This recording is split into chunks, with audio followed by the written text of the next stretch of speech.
Your name. Okay. And today's date, what is it? Everett Spunaugle, and this is September the 12th, looks like, 13th, 13. September 13th, 2011. And what do you have to show us there?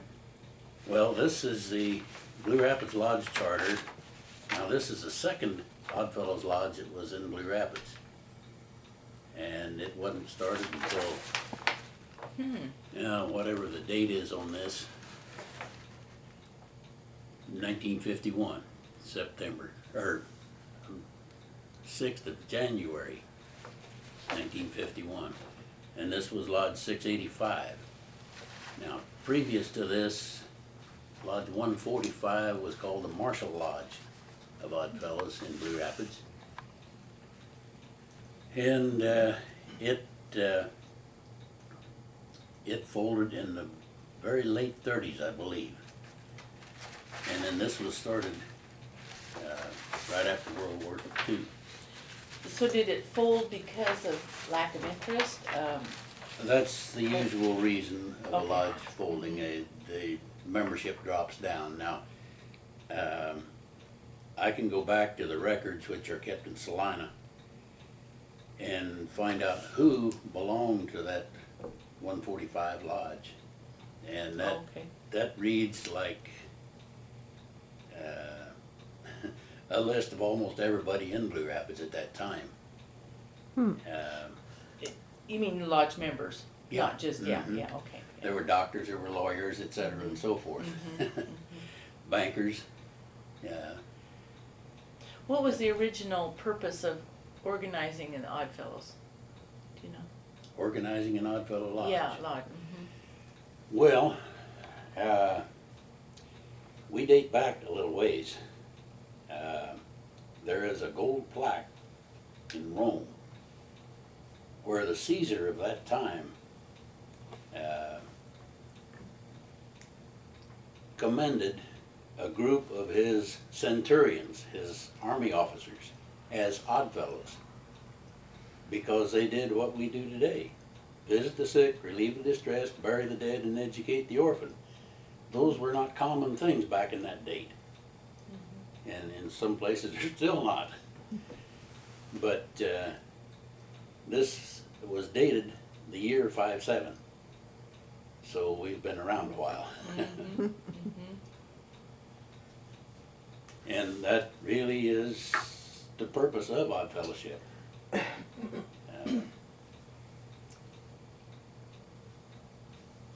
As opposed to like the Masons, or they have a different, They have a little different angle. yeah. We're not like the Masons at all.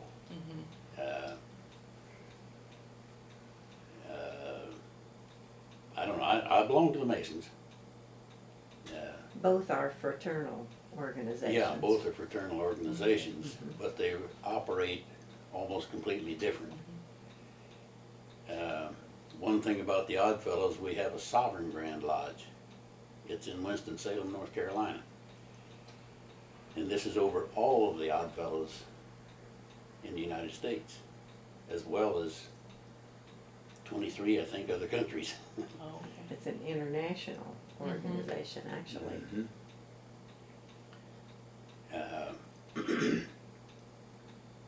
Where the Masons, it's different in every state. Okay. Now, my brother, let's see, when he was in Imperial, Nebraska, I went up there and he said, well, let's go to lodge tonight. So we went down to the local Masonic lodge there. That was completely different than our Masonic lodge down here. It was just operated completely different. And I guess, well, we had a member transfer to California Lodge. And he said, boy, it's a lot different than what we do here. Yeah, it's totally different. So, but in the Oddfellows, under the Sovereign Grand Lodge, they all operate the same. We have a ritual that we go through, and so on. This building here, wasn't this located on the west side of the square? right south of the bank, and Right the south, bank yeah. has it now. I might come in, pull this a little bit. And then the women's, side of Oddfellows is called Rebecca's. Rebecca's, okay, Mhm. yeah. And now, if you would like to have this charter, I am empowered to void it. Oh. But, yeah. And once it's voided, you can hang it up or whatever in the museum. Mm-hmm. Didn't, Georgina give us the Rebecca charter? I think so. Yeah. Mhm. Vanquist, yeah, so it was hanging in the community center, and so she said, you know, we need to just get that to the museum, so that'd be great, yeah, Mhm. okay. Yeah, all I have to do is make a little note down at the bottom and sign it. So when the lodge was started again in 51, it did not have the same number as the original No. lodge because that one had been voided in the past also. Yeah. Mhm. I But you know. don't presently have a list of the members from that day. You can just get it. I can get it. Uh-huh. It's in the records down there, you see. Each lodge has to file 2 sets of records each year, and those are stored in Salina. And I can get access to that right quick. That'd be neat if you could. Yeah, Okay. Here's a Leroy Sutherland. I'd be my father. He'll be dead, okay, Huh. I did not Roberts. ever know that he was an odd fellow. yeah. And then Steve Petter. That Steve would be- Peter? or Mhm. Yeah, Peter, yeah. And, oh, Joe. Joe's the one that we have, that she just got the desk from, was Joe's. Oh, uh, okay. The initials behind it is PG, so that would mean that was his, Job, yeah. a Well, title. there's several PGs I get, or is that an RG? That's a pass grant. Pass grade Oh. is what that means. Oh. Oh, Pass okay. grant. Was Joe Pete the secretary for a long time? Joe wasn't, I don't believe. He belonged to the Dogs when I joined. So what period of time, you lived in Blue Rapids for a period of time then? Well, actually, I only lived in Blue Rapids a little while, but we lived out east of Blue Rapids. I was Okay, born out north of Blue Rapids. okay. No, okay, so you were put where in North of Blue Rapids, like after? Well, you know where the mill is, Yes, half a mile east on the north side of the road, oh, the okay, old Hunt property. okay. I knew Box lived in that area too. Mhm. Yeah. Get that folded up right. And this is a list of people who joined the lodge at the time it was started. The 685 one, yeah. Yeah, the Okay. 685. Mhm. And there are 3 on each page. Oh, gosh, And I think you'll find my dad in there, Audrey, okay. and you know him as Dick, but Adrian, Mhm. and my name's in there, my brother's name's in there, and several others are in there. Yeah, and the Coolies and, yeah, Mhm. Dennis Brooks, Yeah, here's Everett Everett Mather, Mather. yeah. It doesn't give any information about them though, right? I it mean, gives their age at that time. And 51. this is accepted just the same as a birth certificate, really? right? When I was Grand Secretary, I had 2 people at different times call and wanted to know if I had a record of what their age might have been.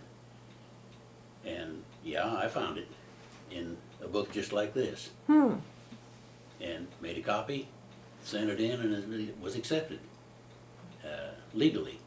And they were after Social Security, and they needed Oh, Got proof of another their proof, age. yeah. Does it have their street address?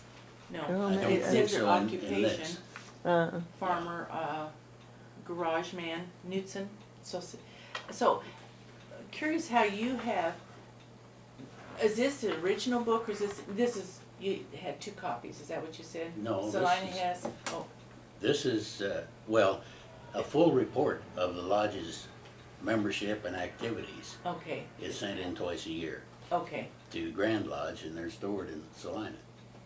but this is for the local, then, This was a local lodge. clerk, throm, yeah, it's, so it tells their occupation too, which is kinda neat. Mm-hmm. And their age at the time that they joined, Mhm. and so on down the line. So are these records too, there There's you me. are, yeah, Mhm. 53, Yeah. you were carpenter, age 22.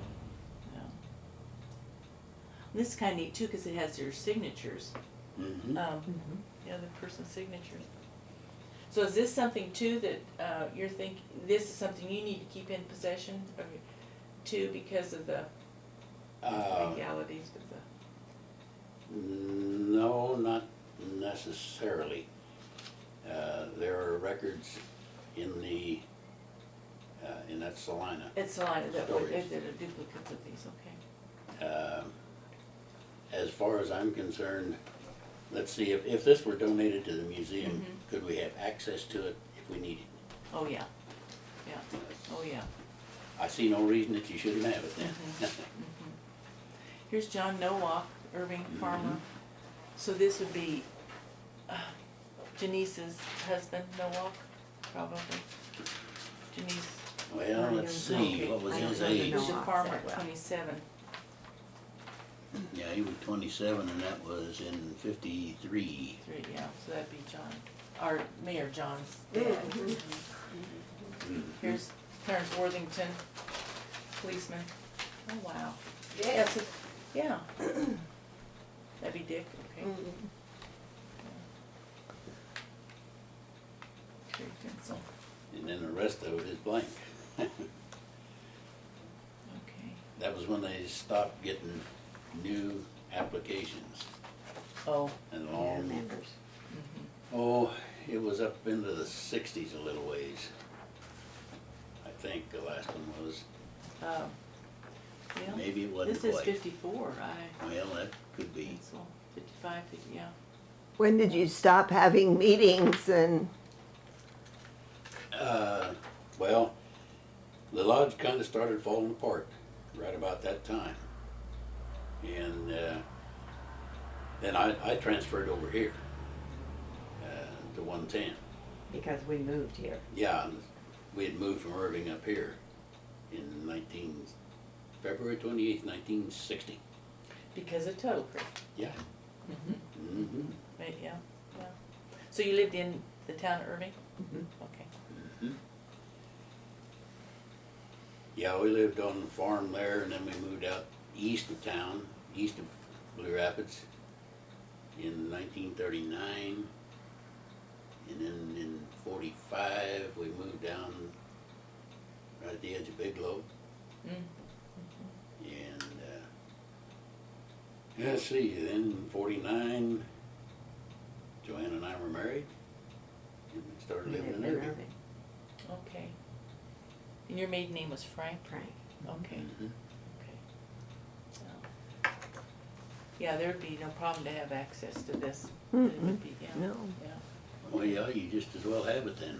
Okay, The only reason would be if we'd want to look up something. sure, yeah, And this would be closer than Salina. that's true, yeah, yeah, that's good, yeah. Okay, well, that'd be neat, okay.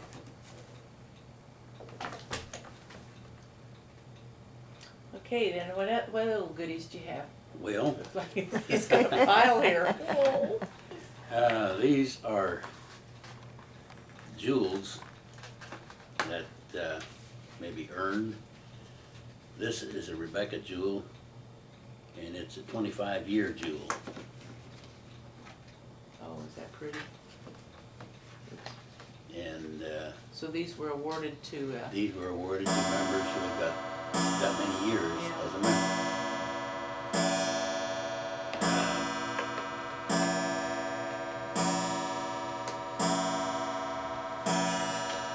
This is a declaration of chivalry. And it is put out by a branch of the Oddfellows, the Patriarch's Militant, of which I am a past department commander. And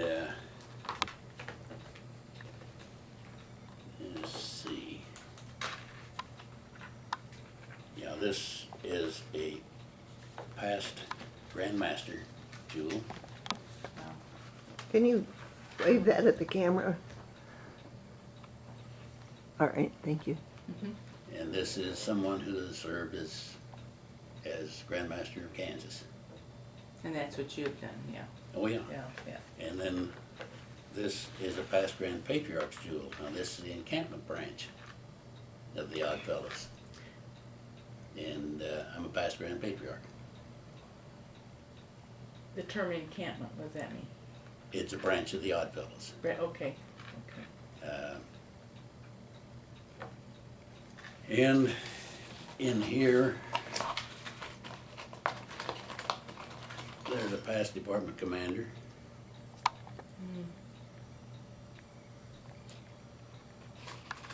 And I have another past Grand Master.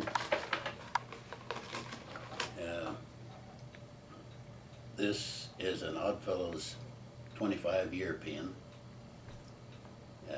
It's for somebody who had been a member for 25 years. The one I wear is 55. And I don't know what else is in here. Is the one here in Frankfurt still active? That lodge? Lodge, Yeah. The one, okay. Just barely, but it's there. Where do you meet? Well, we just sold our hall, so we're gonna have to decide where we wanna meet. Oh, okay. Now, this is an old Rebecca pin, membership pin, and we haven't used that for, Oops. I don't know, since back in I think about 1900. Whoa. The newer ones are designed a little different.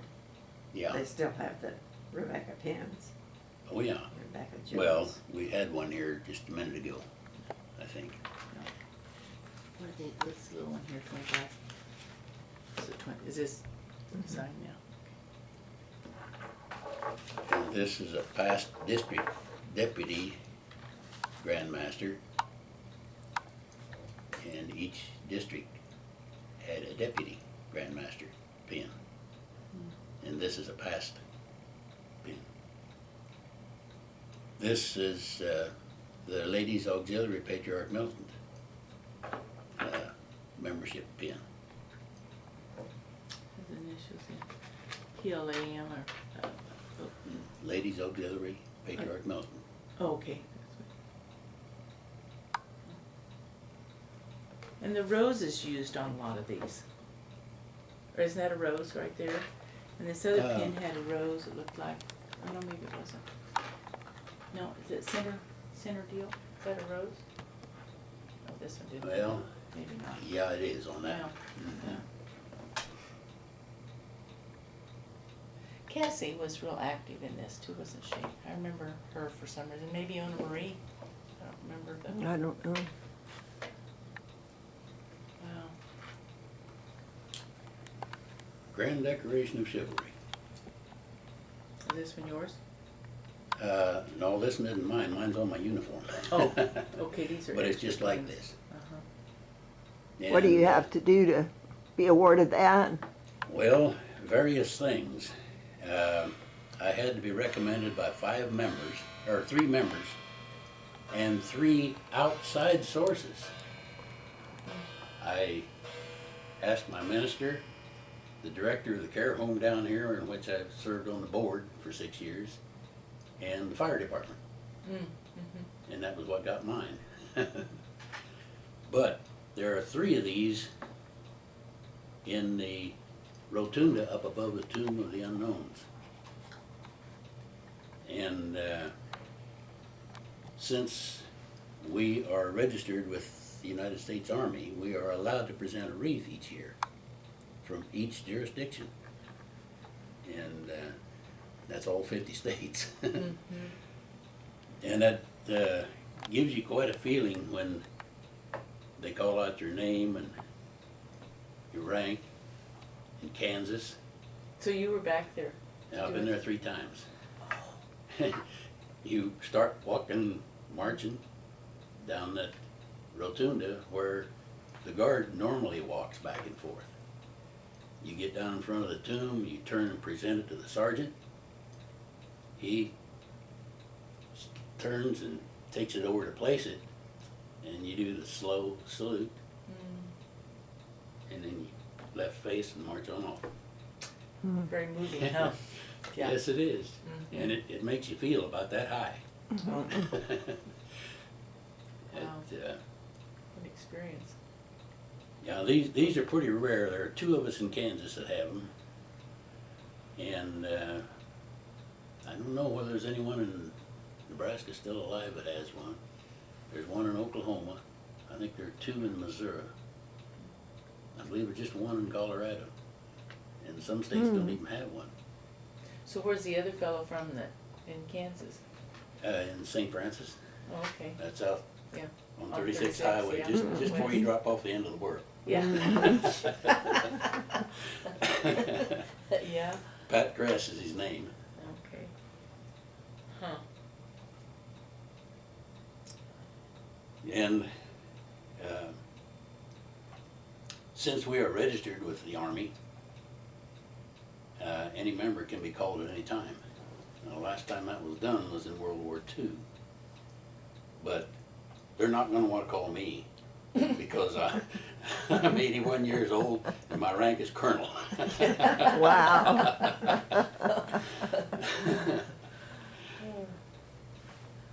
So you have some military stories too, I'm sure. No, not Not really. really? I never was in the Army. Oh, okay, But in this manner, I am registered with the Army. okay.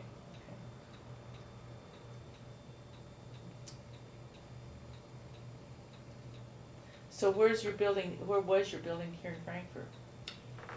Well, right across from the post office. As you head west out of town, it's the last building downtown before you get to the tin building. Oh, okay. There's a tin building is the last one, and we're right next to it, a brick front. And, well, actually, there are 2 of them there, and we're the west one. Okay. We were. But their membership is less now that you don't need that Yeah, we have facility. 12 members, I think, who are still active. And, well, when you get the taxes and Insurance. the insurance and the gas and lights and so on, water bill, it's just too much expense. We just can't keep up with it. So, and what were some of the social functions that you used to do? I remember soup deals or something at Blue Rapids. Seemed like we were always going in there to eat.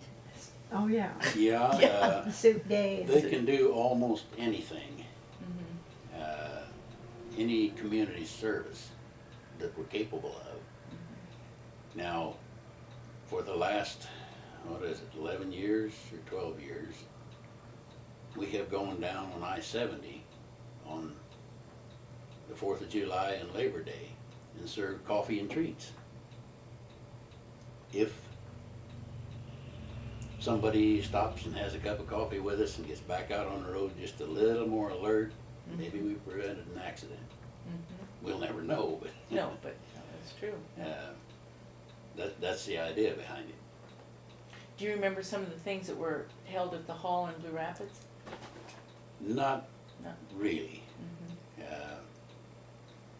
My membership over there is getting so far back that Oh, I yeah. have problems remembering. You might talk to Dick Spunaugle about that. Yeah, he might be able to He's tell you a still an little odd more. fellow. Okay. Because he was there until He's they in the care home now, you know. consolidated with Yeah. Frankfurt. Yeah, we've had him interviewed a couple times. Well, Oh, have you? Well, Lavona, I guess we interviewed her and he was sitting there. Okay. Oh, he talked about gypsum. Didn't That's we right. interview him Yeah. about the mine one time? Yeah, Okay. Yeah. Okay. but it's good. I mean, Yeah. he's a easy person to visit with. So you were a carpenter in Blue Rapids? Was that your business when you were there? Well, not so much in Blue Rapids, although I and 2 other guys remodeled a schoolhouse that had been moved into a house. And That wh- was Where was that? I mean, Oh, my. where, who? Was it one that was moved in from north of town? I can't tell you where it was moved from. Because there's one little schoolhouse right east of the dental clinic there. Well, this was just in east of the Baptist church a little ways, I Mhm. think. That's it. Mhm. Oh, That's the Elm Creek Church, or Elm Creek School, I think. Came Oh. from out by Porpetters. Does that sound right? Elm Creek. That Elm Creek Well, out there? that's Elm Creek out there. Angela, It wouldn't have been Patterson, would it? Patterson was right there on the corner Corner, where mhm. Bill Hula lived. Cause this is kind of a small building, isn't it? I think they tore that one down. I think so, They tore too. Patterson Yeah, I down. When you think were- that was 103. That's where I started school. Okay. But, let's see, Elm Creek School would have been on up that road, oh, probably at least 2 miles. Probably more like 3. Yeah, But it was there by the Baptist church, so we'll have to check our Mhm. records, but I think it's Angeline Bigham had told us that that was a schoolhouse. I was working for C.W. Strand at that time. Oh, we've heard his name. Was he was a carpenter also, He's a contractor. contractor? Mhm. What else did he do around town, do you know? What he might have built or, Well, I Been a think he part built of- the first part of the doctor's clinic there. If I remember right. Uh,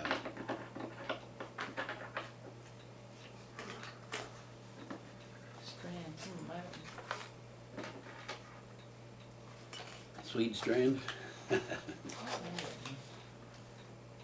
so did you know my father, Roy Sutherland? John Leroy Sutherland that had the grocery store on Oh, the, yeah. Yeah. Mhm. yeah, west side of the square. Are these the things that you wanted to give to them too, or do you wanna keep them with you a while longer? If you would like, I can make up a display of things like this, you know, Oh, that'd be better yet, Deal. yeah. that would tell, you And know, then- a little note as to what each one is. Yeah, that would be, yeah. That And would- I have several others for that matter. Okay, yeah, that would be, and that would be properly done, We can, yeah, we can do that, I think. okay, okay. Let's see, we had written down here too about your great-grandparents, Mm-hmm. the Hunts, Yeah. they were some of the founding fathers of, James Correct. and Esther Hunt. do you have a genealogy, any genealogy charts or information stuff on the? Well, this was my great-great-grandfather's Bible. And it lists Esther Bond Hunt. His name was John Bond. And this was printed by Oxford University in 1831. And she was born in 1835, and I'm sure that he bought it somewhere between those years. Uh-huh. And it lists their children down through there. This is my grandfather up here, Thomas Hunt. Okay, and is this the Hunt family that is buried out at Prospect Hill? Yeah. Okay, Now, James Hunt and Esther are buried in a plot that is fenced in with pipe. on the front side of the, It's right on the east edge of the Okay. cemetery. mm-hmm, And you know why? mm-mm, Well, back then, they didn't have fences. Everything was open range. oh, And he flat out said, I don't want cows messing on my grave. yeah, And that's why the pipe fence is there. okay. So he was probably one of the first burials there, I wouldn't be too surprised. let's see, I was thinking is it 69 is when that was started, that, Right around that, I think. it seemed like that. They came out here in 1860, Okay, and that's kind of a story of its own. so they came, you might tell us that story then, if you Well, want to, yeah. Okay, there was a group of people in New York State who had decided to come to Kansas to found the town of Blue Rapids. And there was another gentleman, couple, who had heard of this. So, and this was John and Mariah Huxtable. Well, John, you know, back in those days, they didn't have cars, of course. He walked several miles to find out if they could join this group and go along. So when he got there, he asked about it, and, well, sure, you can go, but we're leaving in the morning. So here he was, several miles from home. He wrote a letter back to his wife, telling her that he was going to Kansas. Take care of the place, and he would write when he got here. Well, when he got this far, he thought, well, this doesn't look too bad, and he got off here at Frankfort, or where Frankfort was going to be. And the rest of the group went on to Blue Rapids. And Blue Rapids was founded in 1867, I believe. And so was Frankfort. So one set of grandparents was in that group, the other set was in this group. Yeah, Then William and Mariah Huxtable are buried right over here on the hill. okay. And then the Hunts are Mm-hmm. at Blue Rapids, yeah. Yeah. Then he wrote back and told Mariah to sell their property there and pack up and come to Kansas. And Did they have children at that time that she had to bring with her? yeah. Mm-hmm. Can you imagine? Yeah,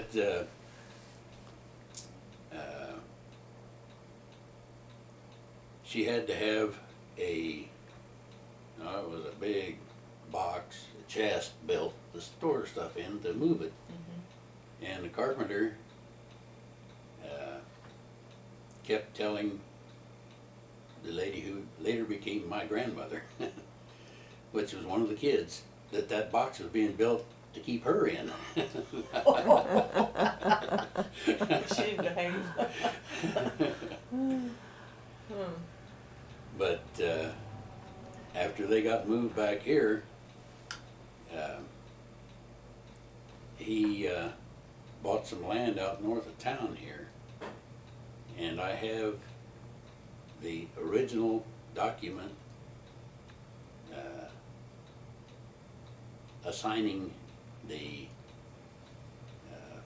2 quarter sections up here, just out east of Winifred, to, let's see, I think the guy's name was Little, but it was then transferred to William and Mariah Huxtable, and those 2 documents are signed by President James Buchanan.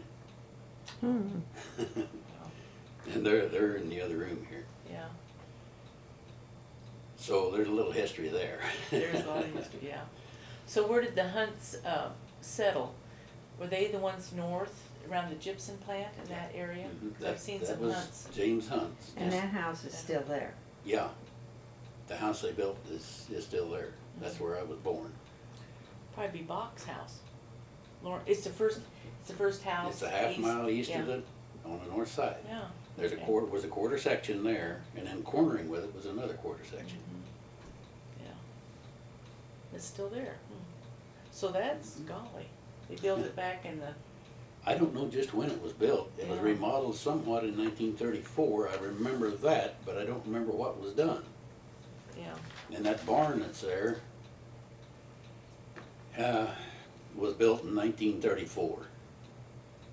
And the original barn was a big barn out northwest of the present barn. And it had a big silo, a wood stave silo, Oh, wow. on the east end of it. And that one was torn down after the new one was built. And that was in 1934. That's about all I can tell you about it. I remember it, but that's about all I can remember. I was only 4 years old. So we have some books there that have some of the farmsteads. Remember barns and stuff? We'll have to look and see. You know, it seemed to me like there was a Hunt barn picture. Is that, okay. Could be. We'll look it up and see, and then we can always maybe get a copy of it for you. And I've got it's a sale bill that Thomas Hunt put out. And he raised cattle and he raised hogs mainly. What type of cattle did he have? Herefords? No, it wasn't Hereford. I'd have to look at that sale bill. Oh, okay. It's in the other room here. Yeah. Sometime if you think about it, it'd be kind of fun to have a copy of that, because we have one cabinet that has the, well, that's one of our displays coming up, is the Mm-hmm. homesteaders and the ranchers of the area. Mm-hmm. And so, Where is that, Joe? you know, because, well, the reason I ask about Herefords is because the Drennans were out in Yeah. that area, and Mhm. they all had, somebody in the Morgans, they all had Herefords, so I was, Yeah. it'd be, you wonder if maybe they all kinda had the same ones. You don't have any more stories about the original families? Any tales of what life was like here in the 1860s? Well, it was That in. probably